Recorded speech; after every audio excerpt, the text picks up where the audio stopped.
Iniwala ang mga otoridad na hindi terror attack ang naganap na magkasunod na pagsabog sa Quiapo kagabi.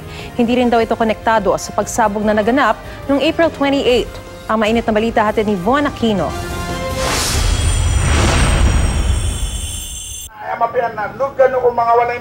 Kasunod ng dalawang pagsabog sa Norzagaray Street sa Quiapo, Maynila kagabi, mahigpit na seguridad ang ipinatutupad sa lugar. Ayon sa NCRPO, naniniwala silang hindi terror attack ang mga nangyaring pagsabog. Malayo ito sa terror attack, no? So there's nothing to be alarmed of. Kung ito ay terror threat, no? It will not be focus to a person, no?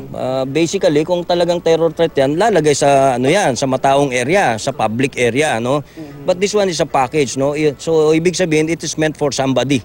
Titignan naman ng Manila Police District ang anggulong personal na away na posibleng dahilan sa pagpapasabog. Apparently that the explosive is intended for a specific person.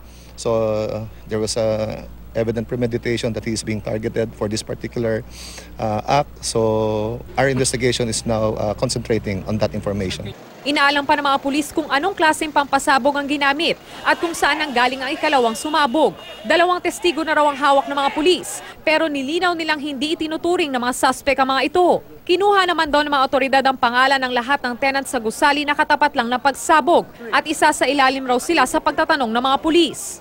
Tinitignan din kung ang nag-deliver ng motorsiklo ay nakarehistro sa isang mobile application na nagde-deliver ng padala na binubook online. Sabi-sabi lang, hindi pa natin ma-assure yun. Well, kung grab motor yun, well, malalaman natin kung sino talaga nagpadala ng package. Nilinaw ng NCRPO na hindi konektado ang insidenteng ito sa naging pagsabog sa Quiapo noong April 28 na nauna ng inako ng teroristang grupong ISIS. Pero giit ng mga pulis, bunsod ang pagsabog ng isang gang war. Pasado alas 10 naman kagabi nang may nakitang kaduda-dudang bag sa loob ng tricycle habang nag-iinspeksyon ng mga tauhan ng Explosive Ordnance Disposal ng NCRPO malapit sa blast site.